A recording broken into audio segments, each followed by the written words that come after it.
first and foremost the Digital Health Africa website, which is actually available for everybody.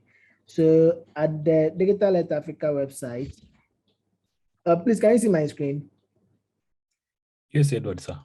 Okay, so this is where you have all the information that you need to know about Digital Health Africa, what the Digital Health Africa is actually about, the platforms that you have. So if you hover the mouse on it, you'll be able to see a drop down coming out of it.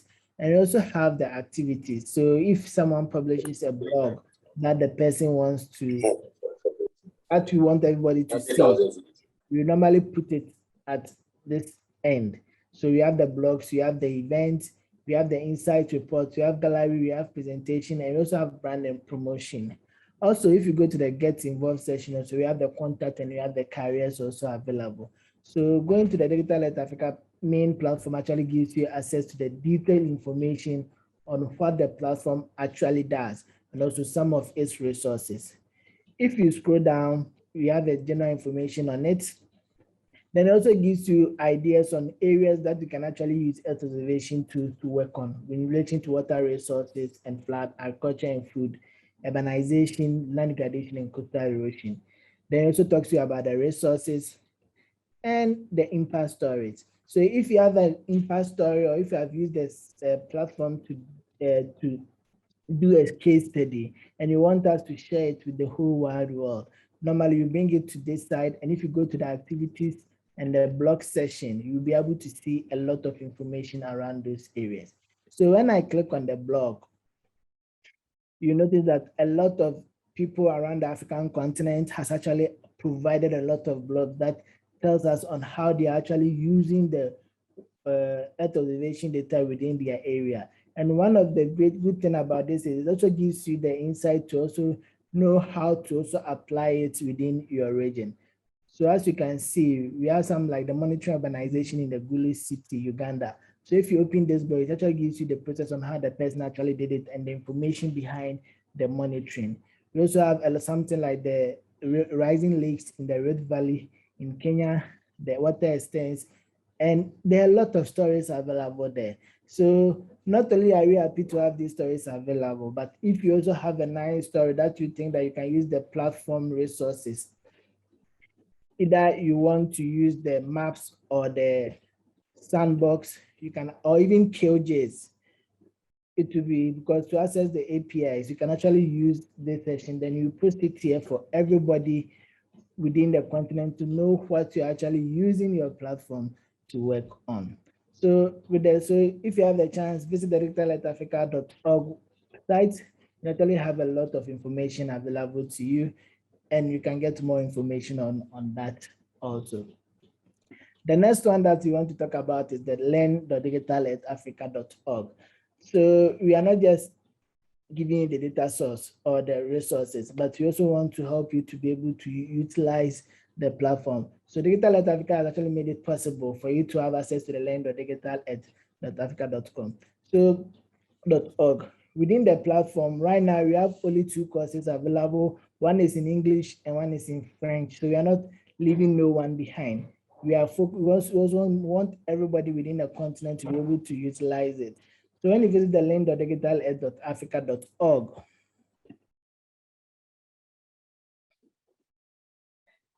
when you visit the the learn section, you actually get the chance to go through a training that at the end of the training, once you are done, you'll be able to have access to a certificate. So either in French or in English. And this is just the beginning. We are going to add more learning courses to it so that it will actually help you to be able to utilize the Earth observation data and the resources that is being brought by for you to use it at your end. With that, that will actually also make that also let you understand how to use all the products available, whether you're going to use the interactive map or even if you want to script. The courses is actually going to help you to be able to go through the process and let you be acquainted with it. So right now we have only 1 course, that's 2 courses, that's the French and the English for the Introduction to Digital Health Africa Sandbox, but very soon a lot of courses will be added to it. all that you have to be able to get access to the sources, all that you have to do is to, when you visit the land.digital at africa.org, you have to register. And the registration is quite very simple. Once you click on the register, it will ask you for your username, your public name, your password, gender, organization, sector in the country. Then once you register, you are done. You will be able to have access to all these free learning tools that we are going to be updating often. And it's going to be free. You don't have to pay anything. And the good news is at the end of the day, you are going to have your certificate also to actually show that you've actually gone through that training. And if you go through the training, you also notice that not just read and go, but there are also exercise for you to also work with it. So at the end of the day, it actually lets you have enough knowledge of what is happening within the space of Earth observation. The next one that I also want to talk about, the platform that's available, is the help desk. So the help desk is actually trying to build up a community whereby you will be able to share ideas, or if you have a problem, you can actually come here and put the problem there. You can have articles around in relation to problems and things that you are having. But to be able to get access to all these things, you also have to sign up within that community. So when you click on sign in, you provide the details information, then you'll be able to get access to most of the things that you have within here. So you have the knowledge-based community. With the help desk, the information that's going to be there wouldn't be as detailed as going to the training. So it just gives you an idea. Maybe there's a problem around that you actually encounter. So once you have that problem, if you come to the help desk, you can also create a ticket. By creating a ticket, you have the Digital Alert Africa team behind the scenes, whereby we can also support you to run through the problem. So the help desk actually will actually help us to also share ideas. So for instance, if Ken encountered a problem, then he come to the help desk, create a ticket and use it. The next one, if Dr. Caleb Bugele also encounters such a problem, when it comes to the help desk and he goes to either the community or the knowledge base, you'll be able to see all the tickets that people have actually posted it there. So from there, you can just go and say, okay, you can search for the problem. You can search for it, maybe based on the error that was generated. You can pick that error, then paste it in the help desk to let him know if that ticket has already been answered. If that ticket has not already been answered, then Caleb Bugele can also create another ticket for us to help him solve that one. So it is actually going to help us to share knowledge. Maybe you are doing a particular work and you realize you really noticed a nice topic or a nice function that you want to talk about. For instance, if you are using the sandbox and maybe you are using a detailed function, and you're okay, this function is very nice, and you believe that that function that you've discovered can actually help other people. Within the help desk, you can come and write a short story there because you've already registered. And come and write a short story there and let us know that functionalities, so that in the near future, if people are also trying to create their own algorithm, when they come to the help desk, they can also know about the function or about something that you found that you think can be of interest for them, and they can use it. So the help desk is actually also there for us to share ideas. Aside that, also help us to help you and when you encounter a problem, how we can also support you behind the scenes for you to also be able to use it. So before you can actually use the help desk, you have to sign up. So the areas that you have around the help desk is my area, that is your region, your domain, where normally articles that is within what you've been searching. Then you also have the knowledge base. So currently, as you know, you have the sandbox map, web services, and learning platform at the help desk. And you also have the community. Then from the community, that's when you have the sign in. So once you click on the sign up, it will bring you up to this stage. Then you provide your detailed information to be able to sign into the platform. So having the help desk is actually to build a community whereby we can share our codes, we can share our functions, we can share ideas.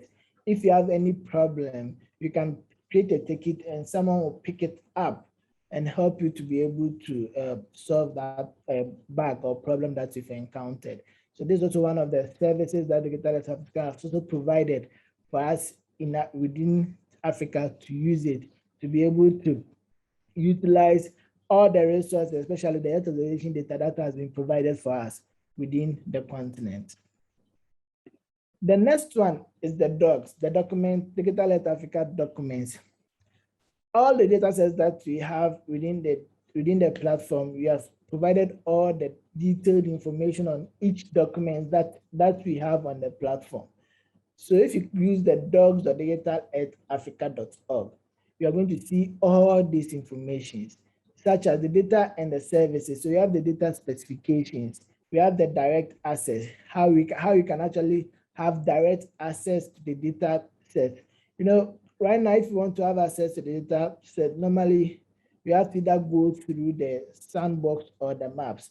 But there are other ways also that you can also go have direct access to the data sets that we have on the Amazon bucket and also utilize it at your end. We also have the platforms, gives detailed information about it. So it talks about the DE Africa maps, the sandbox, the geoportal, and the web services, and the metadata explorer. This one just gives you a general idea of what these platforms can actually do to help you. But if you want to get more detailed information, that's when the Learn.Digital Earth Africa comes in, because at that time, when you pick a particular, if you are talking about the maps, we go into much more detail than at the platform here. But the main focus on this area to give you enough information on the data sets that we have and how you can actually access it. So on the far left, you can see that for the data services, you have the data set specification and you have the direct access. And we have the platforms, you have the map, sandbox, geoportal, web services, metadata explorer, and you also have the about. So once you click on the data set specification, you notice that it's actually going to open all the data sets that we have on the system currently for you. So you notice that you have the Landsat Collection 2, Sentinel-1, Sentinel-2, you have the ALOS, you have the GeoMAD, you have the water observation, you have the fractional cover, you have the cropland. So if you want to know detailed information on this, let's use example for the GeoMAD. How was the GeoMAD created? What functionalities were actually used? How was it processed? Once you click on it, you know that it's kind of GeoMAD Cloud-Free Composite. Then it will give you the general information, the background information on how the GeoMAD was actually created and why.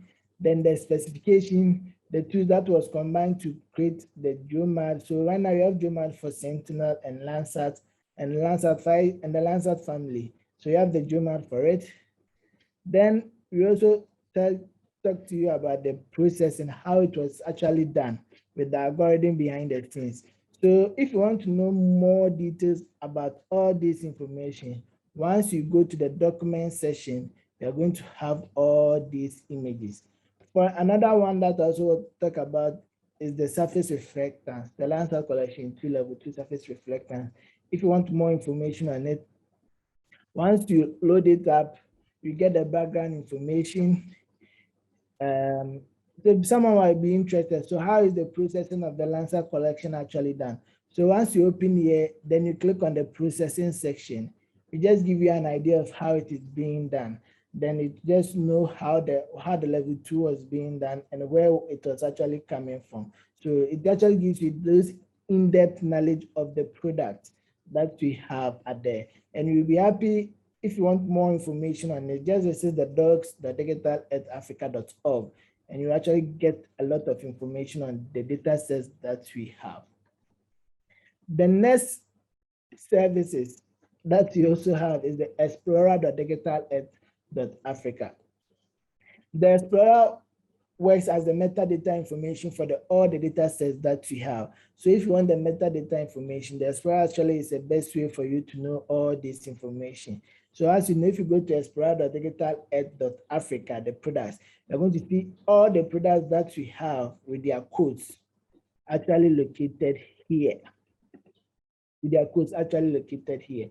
And once you click on any of them, it's going to give you actually an in-depth knowledge of it. So let's assume I want to work with the Landsat 5 collection, 2 surface reflectors. So once I click on this product, it will load and open the Landsat 5 collection metadata for us. So it actually lets you know the metadata, the searchable fields, the measurements, and the definitions of some of these items. So if you want to know the extent, actually let us know that the Landsat 5 collection that we have starts from March 1984 to November 2011. So once you click on it,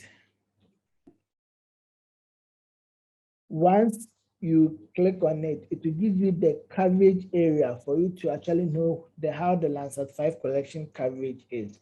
As you can see above here, you notice that for Landsat 5 collection, the northern part had almost much more data than the southern and the western part. So as you notice that it will also tell you the number of data sets that is available at a particular point. So if you want to use the Landsat 5, you can also use the metadata to actually help you to know the data sets available. So as you scroll to realize that for some areas, they have even only 20 data sets are available. For some areas, it's 87. So you can use this information just to go through it for it to give you the detailed information of the data sets that we have on the platform.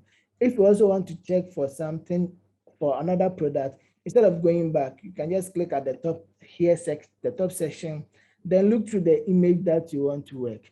So for instance, if you're interested in the Rainfall Chips Mantle, once you click on it, it's going to let you know that this is the Rainfall Chips Monthly. Then the coverage actually starts from 1981 to 2021, and it actually covers the whole of Africa.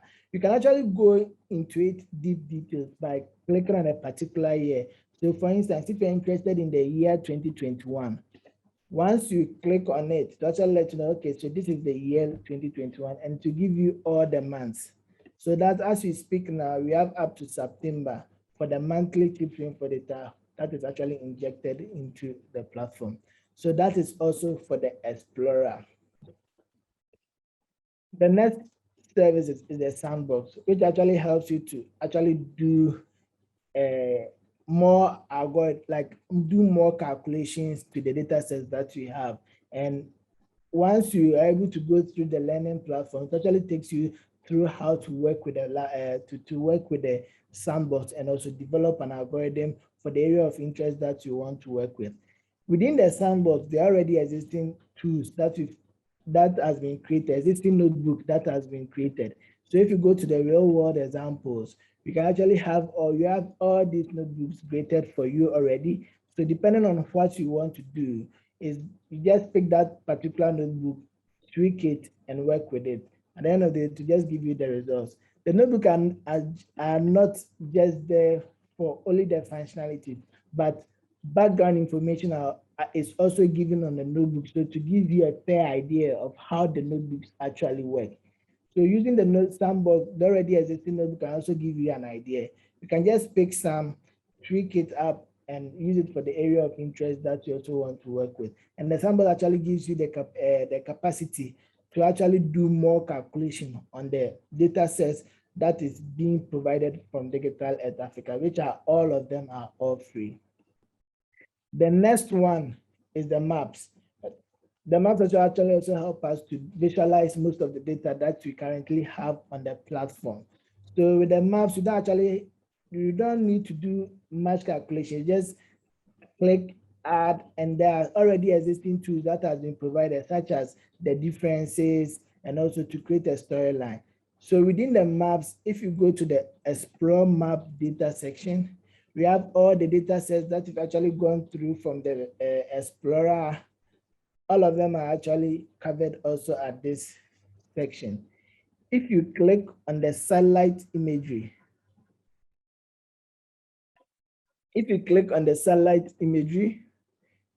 it actually gives you all the satellite images that you have. That's the surface reflectance, and you also have the daily surface reflectance. You also have the annual surface reflectance, and you have the semi-annual surface reflectance. Right now, for the annual, it's for all the Landsat collection and the Sentinel Sentinel-2. But for the semi-annual, currently only the semi-annual GeoMap for Sentinel-2 is available. If you come to the surface reflectance also, you also have the surface reflectance, surface temperature for Landsat, the Landsat family. Then we have the backscatter, whereby you get the normalized radar backscatter, and you also have the annual mosaic for it.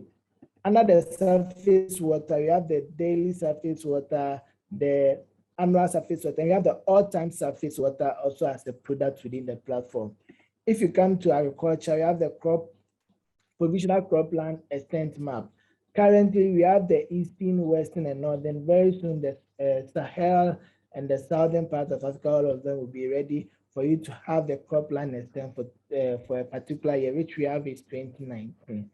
Then we also have the land cover section. So within the land cover section, you have the impact observatory land use land cover, and we also have the ESA world cover map available. So once you click on it, on the right side to give you an information, then at the top side will give you the coverage for the whole of Africa. And if I click on the plus, it will actually be added on the map also for us to know. So the map also actually gives us the chance for us to visualize all the data that we have within the platform. The good news is you can actually change the language to French. So it's not only English. All the services that you've gone through, you can actually go with the French version to actually help you to, if you have Francophone, to help you to use it within the language that you understand, that you understand you want to do with it.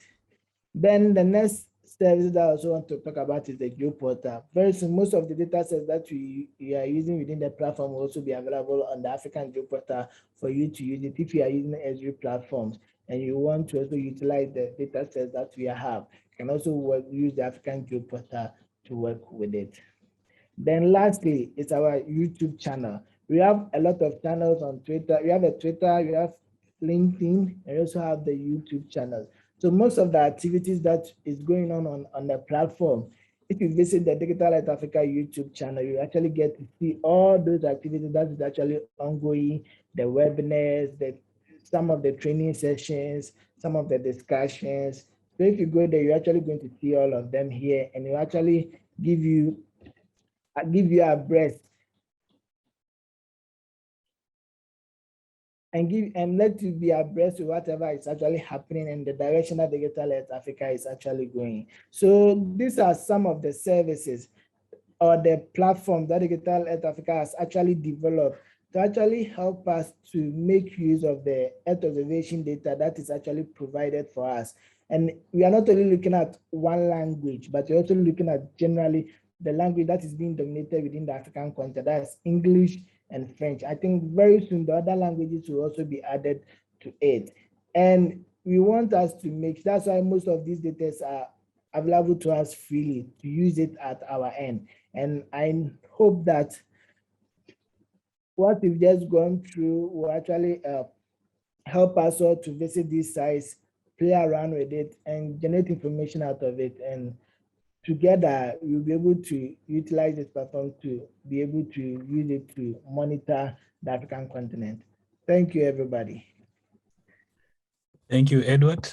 We can already see that you're already in space. Thank you for this great presentation, which was a good summary, especially for new participants like Joel Kivisu and Paul Joshua from Makerere, who have been there with us a few sessions. I wish to ask if there's any question for Edward from any one of you. Also wish to welcome very much Wallace and Bako to this meeting. And Yajemi from Afrigist. So if there's no question, maybe I can ask you a question. Which other data sets did you see on the Data Explorer? Did you see Sentinel-3?